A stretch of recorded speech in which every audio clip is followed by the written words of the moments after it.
Hi, everybody. Guess what? It's at Skating PJ with Miss Caroline, I, and soon to be arriving, I am sure of it, I tell you, that always, that rascal, Kurt Browning, will be here shortly. What do you think about that? some things never change, Kurt. I'm just texting him to say he's got some technical issues. Mind you, do you know what? Minutes before we started here, Carol, got to tell you that my internet conked out. And I was like, come on. I Oh, felt like that scene in Back to the Future, which was on about 14 times last week, where it looked like the car wasn't going to start. But anyway, I was able to get it all done. And here we are. And we already have about 30 people who've joined us. Thank you so much for oh being wow. here. Any questions you want to get to us, any comments, I can see them and we can put them up. And we are just anxious to talk skating, aren't you? Oh, absolutely. Yes. It seems like a long time ago in a galaxy far, far away, we used to go skating. We did, and then all of a sudden we didn't. Yes, exactly. Like hitting a brick wall. But you know what's so cool about the skating family? And you and I've talked about this before. Whether we're on the ice or on the off season or just hanging around, skating people love to talk skating, and you and I are no different. No. So let's get started. You've got some changes that have happened in your camp. Tell me about your new team because I'm going to be talking to them on Thursday. Oh, lovely. Well, we've been delighted to have been joined by Carolyn Sosis and Shane Ferris. Uh, Um, That's amazing. yes. Great team. We're very excited about working with them when we eventually get back on the ice. At the moment, everything's just sort of happening remotely as we discuss music and programs and training and all of that Hmm. stuff, which I'm sure everybody else is doing. But no, it's very exciting. Great kids. We've known Shane, of course, since he was a little boy when he skated with Kayleen Dharma, and they had the. Do you remember that? I think I do. That goes way back. It does. It Of course, does. I go way back, Carol. Oh, I go even. Uh, um, so I'm just hearing from Kurt. That is what I'm looking down at. So moments before we started, Carol, as I said, my internet just decided to completely bail. So Kurt is doing his best. Link just won't go through. Keeps getting close to a full blue line. I don't Ooh. know what that means exactly. We're just gonna. Kurt's worth waiting for. Yes, always. So we're just going to keep the home fires burning until he shows up. Thank And in the meantime, so a bit of a practical question. You know, you're a coach. I'm a former coach. That's in fact how we met all those many years ago. How are you managing to sort of keep engaged with your teams? What are they doing? What's going on? Well, I took actually a fairly low key approach at the beginning of this because I felt we were in it for the long haul. You know, this was not going to be a sprint, it was going to be a Yep, marathon. And the more it's gone on, the more I thought the the chances of getting emotionally exhausted. Oh, is he coming? he's there. There he is. Kurt Browning, bless Oh, your pointy little head. God bless you. You know what? I had internet issues too. We're just talking about, we're going to bring you up to speed right the second. I'm going to remind people that if they want to comment, question, that's what we're here for. It's just like our old days of doing Facebook Live. So, Carol was just talking about being a coach and having teams and how do you keep them engaged in this crazy COVID time? yeah, so we took a fairly low key approach. I encouraged them in the beginning, first of all, to rest and relax and reflect and take it as a break, because really I think the first 3 weeks or so we really had no kind of idea what was happening. Our rink was supposed to be shut down until June 25th. We knew that right at the start. Then it went to June the 30th, which is where it is now. So we knew we were in for a long haul. So I didn't want them to get emotionally exhausted or try and stay in competitive mode. I just wanted them to chill out. So we do weekly updates. Last week we actually got together with everybody online and did a team session with each team, chatting about where they were. They're all doing their off ice. They're all doing, things to keep busy and healthy. And I think the approach is working. It's been quite fun, actually. I have a quick comment for you. First of all, Howard Bannister, who's one of our amazing fans from Australia, Hi, he Howard. thought that Piper and Paul's win at Canadians was magical. And then Kurt, 1988, Australian Championships in Sydney. What do you remember about that? That's a long time ago. In a galaxy far, far away.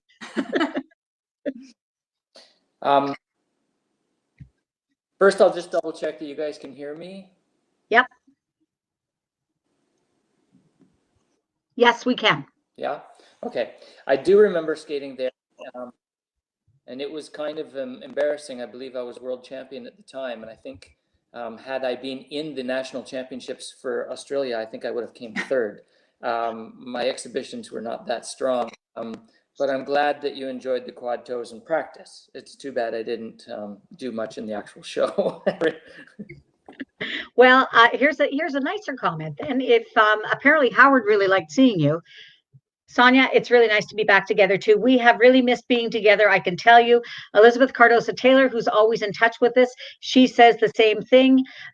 And by the way, they all like your new name, Kurt. That guy, The one and only. the one and Well, I only. was going to put. I used to be that. You used to be that guy.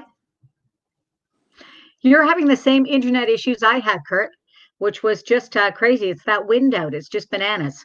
So let's talk a little bit about what everybody is kind of doing. So Carol, you're still sort of coaching and trying to sort of keep the status quo and keep the kids organized. Is that fair? Really coaching.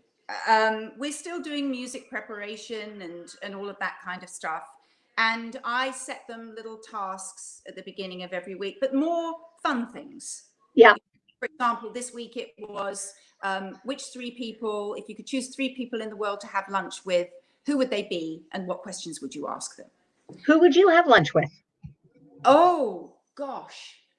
I haven't answered mine yet, so I haven't done mine yet. Who would I have lunch with? It has to be somebody who's alive. Okay. Prince Charles? Prince Charles. Okay. I'd really like to talk to him. He has some fascinating ideas about lots of different things.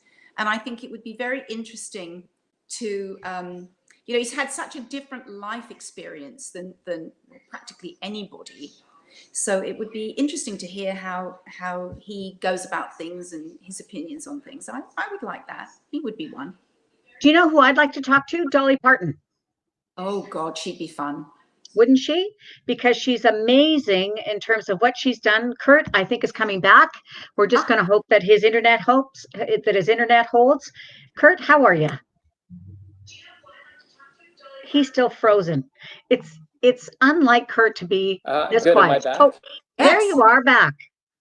So we want to know from all of you who's wearing business on the top like I am, but pajama bottoms.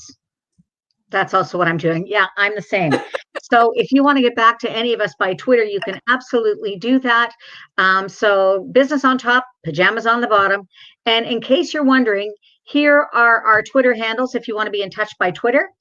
And Kurt, let's talk a little bit about what you are doing and what you're going to be doing. I had occasion to speak with Caitlin Weaver last week about her new fundraising endeavor. And you're going to be on it, I understand, April 25th at 2 p.m. Can you tell me a little bit about how you got involved?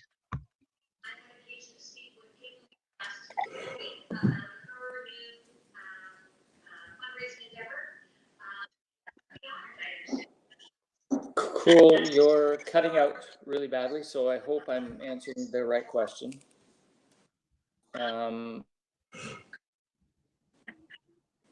About open ice. Give me a thumbs up, PJ, if you.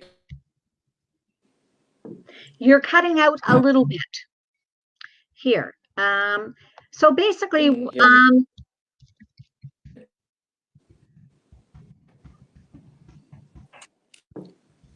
technology is great until it doesn't honestly. Okay, I sure hope that I sent that message to Kurt and not to everybody else.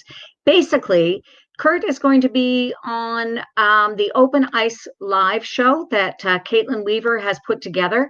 And it's in order to support some of the WHO efforts, the WHO efforts to support COVID-19 relief.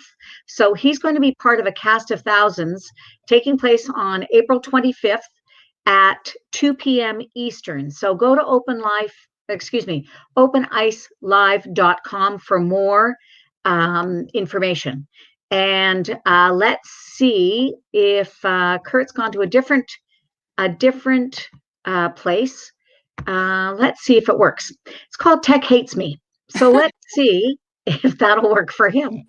But in the meantime, check out openicelive.com if you're looking for some more information. Hates me. Okay, here's another Tech Hates Me. Okay, we're gonna get rid of this Tech Hates Me. Oh, we did. Is it working now? Yes, this is much better. I have, I went over to my next door neighbor's place and they didn't have anything. So I ran to my next door neighbor's place and they didn't have anything. And then the third person way down the street, I knocked on their door. I don't know who they are. I've got their cell phone. They threw it to me. I was 8 feet away. I'm back here. I cleaned it. I've set it up. And now I'm back.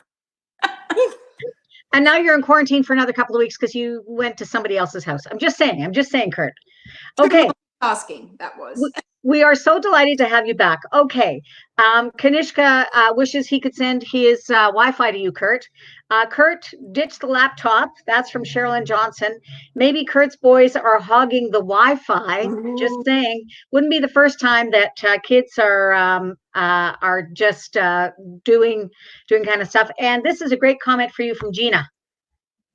This is great. Here, that's not Gina. Yeah. Oh, that's Daphne. Hi, Daphne. Hi, Daphne. Oh my gosh, it's Daphne. Hi. Here's actually the one I was looking at. That's dedication from Gina. Hey. Lots of smiling faces going through. I also want to talk a little bit about, so Kurt, the show season didn't happen. I see you doing all kinds of little videos on your IG, on your Instagram, and like rollerblading, but doing insanity on the rollerblades. Is that how you're keeping in shape? What are you doing?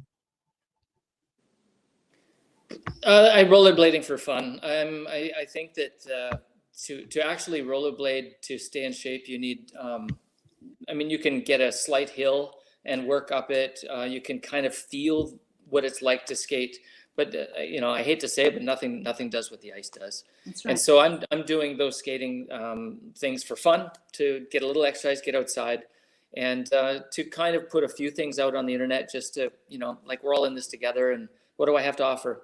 Skating. So that's what I have to offer. And you met Caitlin Weaver, so she has open ice, I think she's calling it. Yes, she is. Today. And we're going to talk. We have a little surprise too that will be a lot of fun.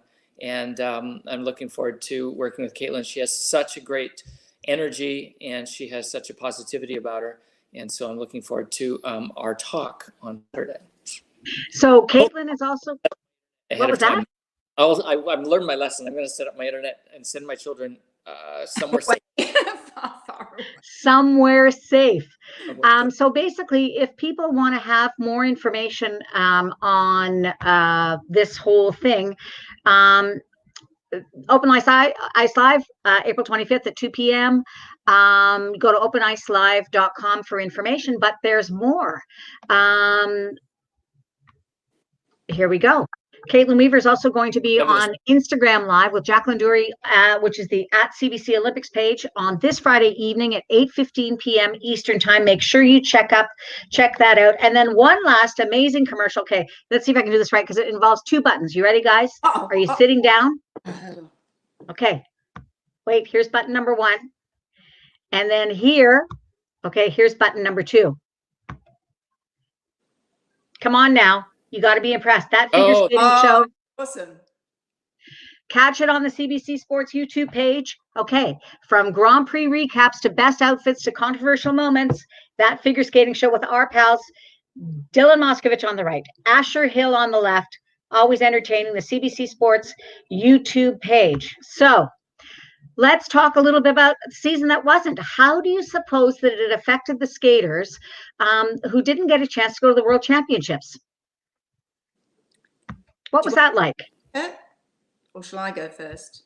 Me, I can only imagine. You know, first off, I think it goes one of 2 ways: frustration elation. I mean, there might be a few skaters out there that went, Worlds isn't going to happen? Okay.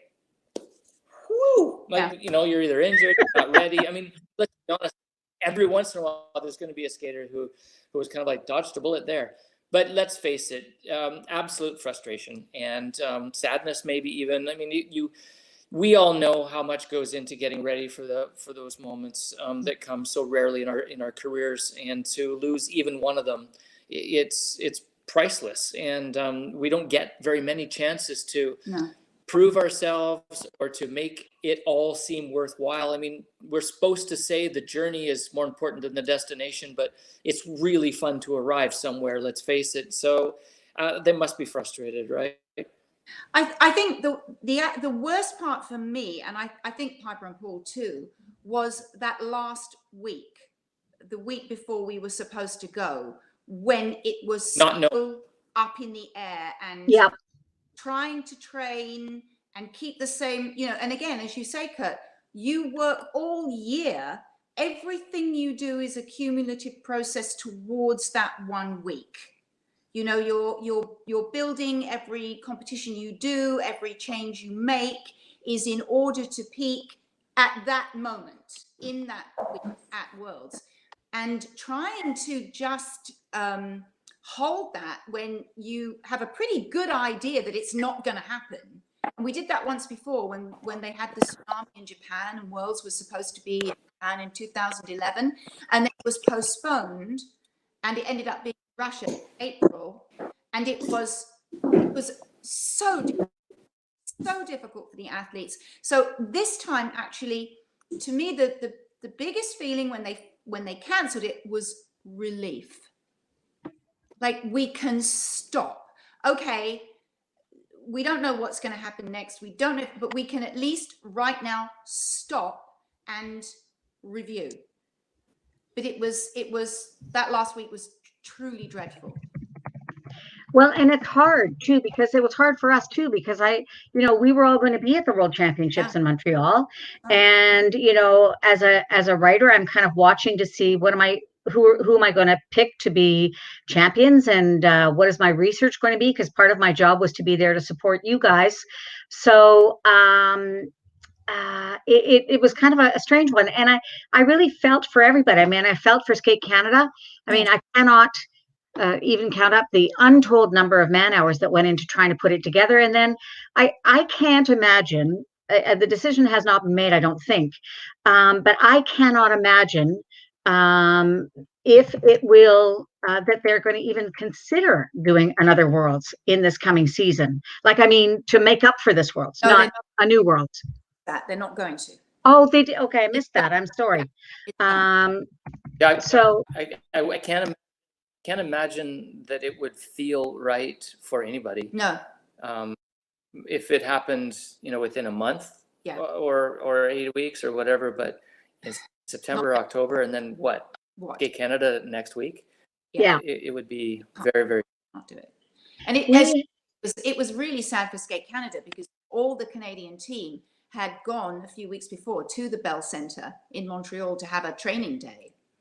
And it was I mean, I can't even tell you, it was wonderful.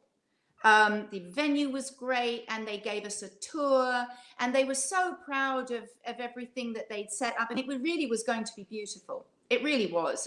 And you felt, as you say, devastated for everybody, devastated for what's going on in the world, first of all, and then everybody has their trickle-down effect, and there won't be a single soul in the world that won't have been touched by it in some way or another.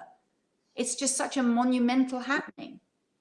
Well, and it's you can't imagine. So I had a great call with some fans actually last week, and we were talking about the upcoming season, the Grand Prix season, Grand Prix final, which of course is the test event for the Olympic Games.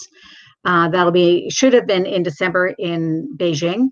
No announcement has been made one way or the other, but you still kind of think, well, I don't really know what's going to happen. I mean, you can't even, you don't know what you don't know. I mean, who would have known we would have been in our houses already for 4 or 5 weeks? This is week 6. Is it really? Yeah, for me. There's a great question coming here from Daphne. Hi, Daphne. Hope your house showing went well. I'm fine about that. I'm fine about doing. To me, we're still nowhere near close to knowing what, if anything, is going to happen next season, because so many variables. People will come back to training at different times. Rinks all over the world will open at different times, if at all. How is international travel going to work? To me, that's one of the very last things that's going to happen again. So as far as keeping programs, I can see that being, for many people, the best possible option. We may only get a domestic season, some kind of domestic season, and we may not even get that. To me, when we're not even close to knowing yet how it's going to go. That's my opinion. So Kurt, put your skating hat back on. We all, of course, know Ryan Stevens, legendary. Look, he's got a skating hat on. Bless your heart. Oh, I love all your stuff. It's marvelous. So imagine going back. Yeah, Ryan, exactly. We're talking about skateguardblogspot.com, legendary historical blogger about figure skating. Ryan, thank you for all you do. So if you were a skater right now, Kurt, would you be picking music? Would you just be waiting to see what's going on? And by the way, Lori Nickel likes the photo behind you. I'm not sure if it's the Lori Nickel or a different Lori Nickel, but I like the photo behind you too. Those are my old. They're your old what? Those are my old figure, like patch. Your patch tape? Figure bits. Oh. You're kidding. Yeah. Wow, are they kind of squishy? Lots of people like really squishy boots for figures to be able to really move those foot muscles. Yeah. What would I be doing if I was? Well, I called Nam Nguyen the day we knew Worlds was canceled. I just texted him, going out tonight, and he just wrote, "Yep." And I haven't heard from him since. So I think I'd be the same thing. I think I would be partying. I would be, like, screw it. And it's summer vacation like I was a kid again. And then I don't know when, but it would kick in. It would kick in. And something would happen, and you'd be like getting antsy. You'd want back to the rink, and you'd need to do something. So you didn't feel like you were doing nothing. And so I think that there's lots of people doing online classes and stuff, but let's face it, for the top level of skaters, they're going to have to do it for themselves. There might be somebody they could reach out to and talk to that would keep them inspired. There might be a new fitness regime that they would do off ice they're going to come back and be a different animal. Or they're going to watch videos. They're going to just have to stay inspired somehow. And I don't know what that answer is, but I think you have to listen to your heart. And we're going to find out a lot about a lot of athletes during this time. Yes. Javier Fernandez was a very, very natural jumper, not a natural trainer, not a natural. Brian Boitano would have loved this time. He would have come back stronger than ever. So we're going to be a really interesting season when we finally get going again, to see how all the different skaters at the top level especially handled this. But as a kid, I always thought Monday was my worst day at the rink because I didn't skate Saturday and Sunday. And I now know that was just games that I was playing with myself in my head, because it doesn't have to be true at all. So how you think is very important to how you act. And so keeping strong mentally, I think, and keeping engaged and keeping aggressive, like attacking, even if there's no rink to skate, is going to be important. Who's going to come back hungry? This is a huge fan who's been trying to get our attention sort of this whole way. So we're big fans of all of the fans that are here. And one more quick comment from your coaching partner, Carol. Sorry, Kurt. Eurus prefers Carol's background. Just saying, Eurus. Anyway, we've got to give him his due, because you know what he's like. And I just got clarification that Lori Nickel, who's here with us, that's better.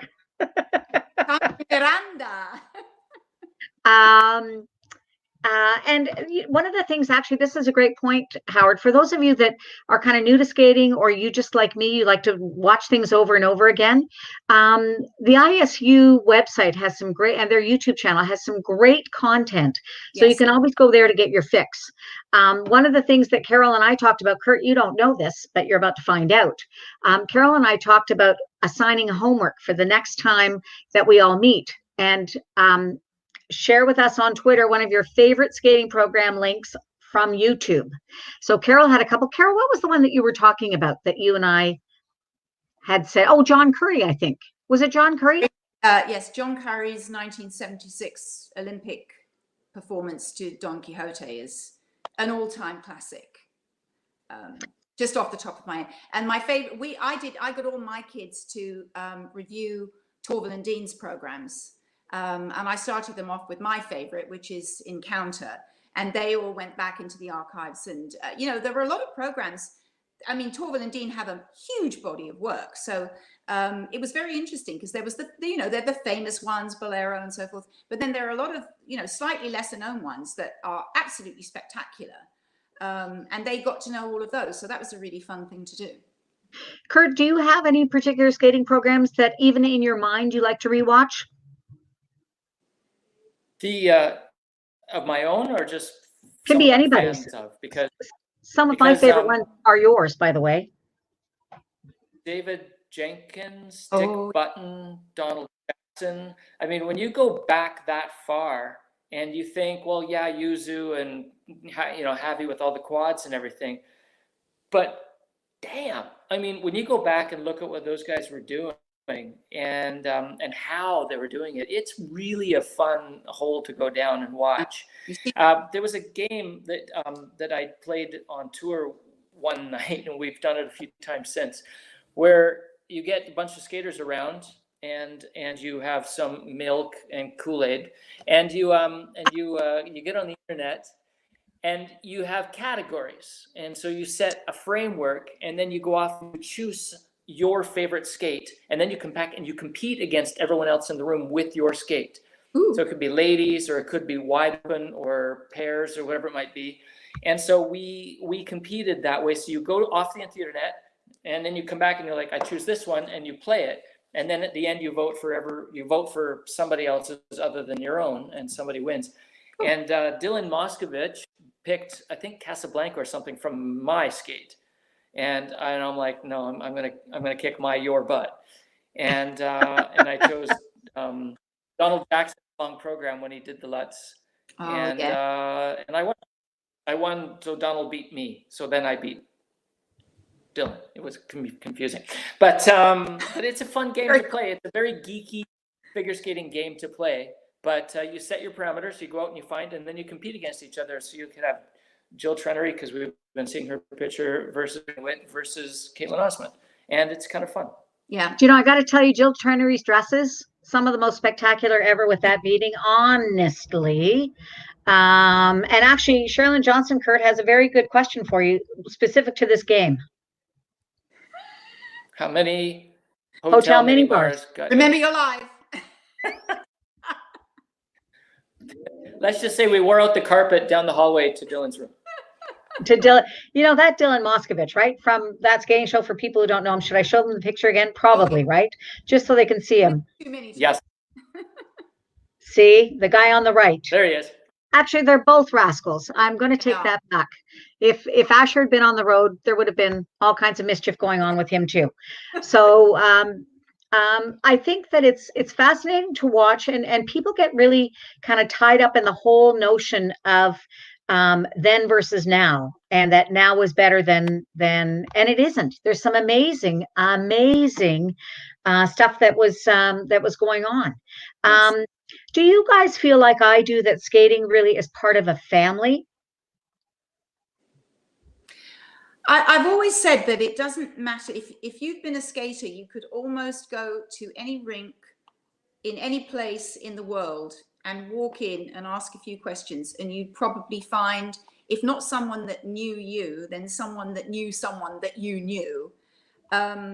It's a tiny world, and I think everybody is very connected, and I think that's one of the great things about skating. And you make friends that last a lifetime. Daphne, who's been sending in a couple of questions, she and I started skating together when we were about 7 years old, and we're still friends now.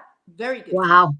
We talk every day. So, and I treasure that. And part of it's because we share so much of the same history.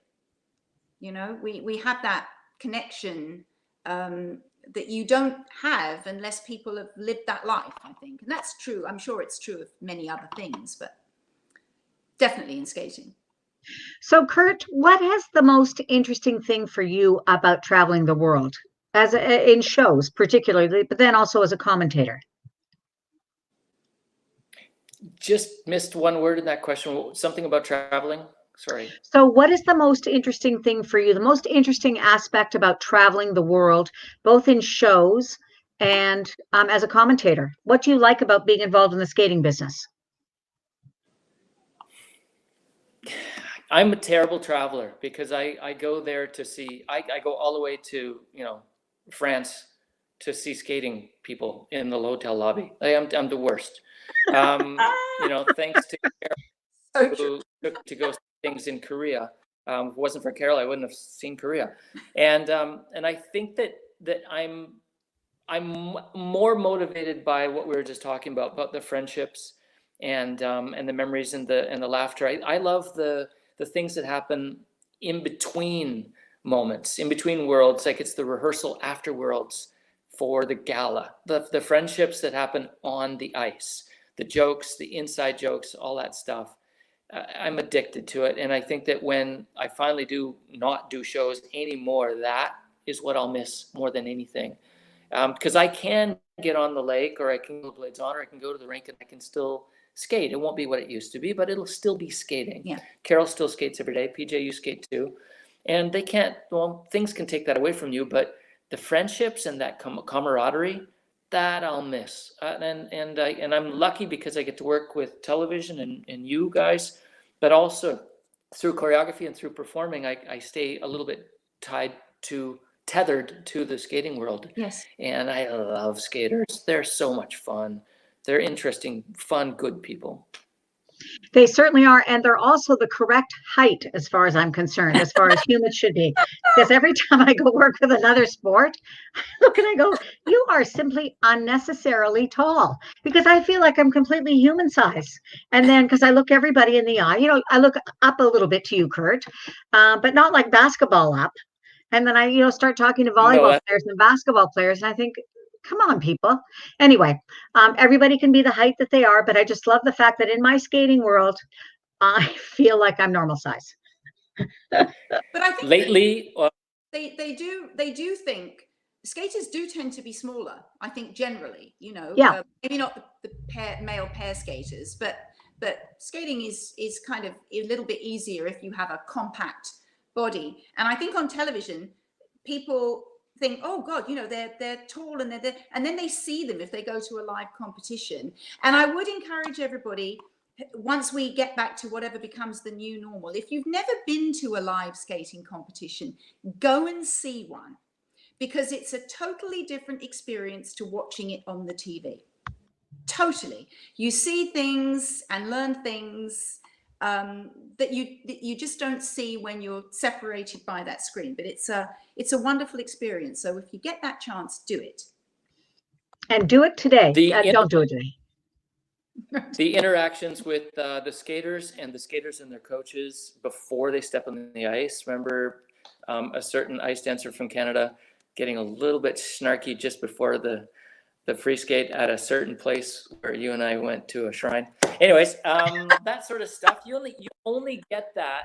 You only get that if you're there. And you go to a hockey game and you can watch somebody get checked into the boards on your television 1,000 times. But when it happens real, you're thinking that guy, he's gonna feel that later. So every sport live, and I think that we're all gonna be hungry for music and theater and sports when all this is done. And I don't know how people are going to afford it, because so many people out there are taking such a financial hit right now. Yes. But I think we're going to need it.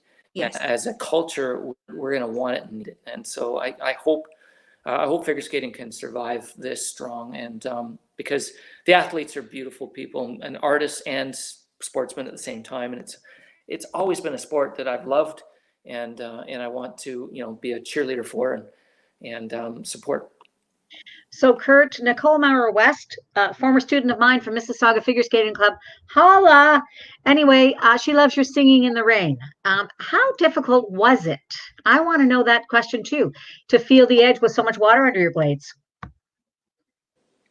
We had lots of water, especially in the last scene where I was splishing and splashing around. I don't remember feeling any different. The ice getting very soft because it was melting basically. So the edge was really holding strong. So that really wasn't the thing. The thing is that I was kicking the water, pretending to be Gene Kelly, and stomping the water like Gene didn't work. It didn't splash. So I had to kick the water and splash it. And I did that so much that's where I injured my knee for the first time and eventually had to get surgery for my meniscus. Was doing singing in the rain. Wow. I didn't realize that. Really kicked the water. Yeah, I kicked the water so much that I ended up hurting myself. Someday I'll pay these. So here's a great question coming from Anthony.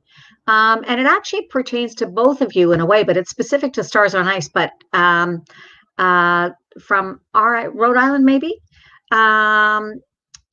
Lots of Stars rehearsals. So guys, is there a direct correlation between a fun rehearsal and a good performance? So it obviously applies to Stars on Ice, but it also applies to competitions. So tell me about that mindset.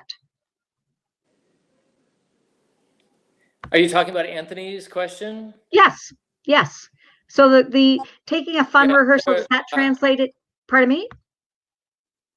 So does it fun Sorry, rehearsal? I was just going to say that I believe I know these people and fantastic supporters of figure skating and really good people, and watching your sons grow up. So I exactly who we're talking about.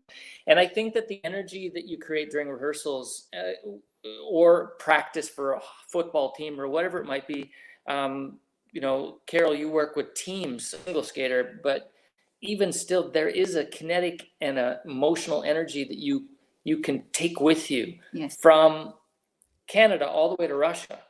Or from practice rink to the real ice, or even from the warm up to the real rink. I mean, we are all, it's going to sound tacky, we're all human. And so we need to have certain things checkmarked. Yeah. And feeling good emotionally is a big one. And you feel really vulnerable out there waiting for your music to start if you don't look forward to that moment. And so I think that the energy between you and your partner, or you and your coach, or your family, you and your own karma, I think all that stuff's really important. So when you're on a team that's not jiving, Stars on Ice group that has a few skaters that don't want to be there or don't believe in the choreographer, that sort of, that's a bit of a cancer.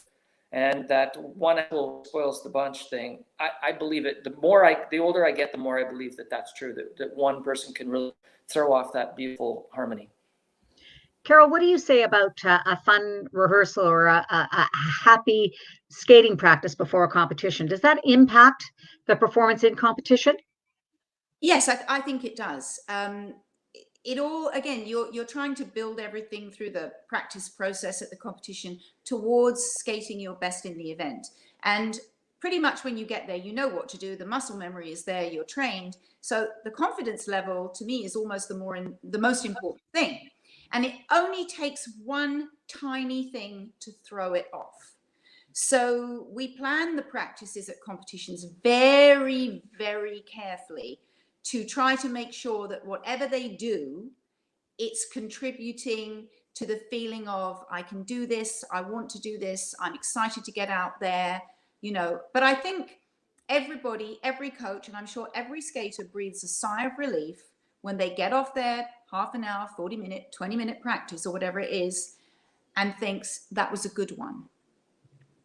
When you don't do that, when things go wrong, you can have an accident, you can hit another skater, that you can have a bad fall. Sure. Things happen. Ice, as Kurt likes to say, is slippery.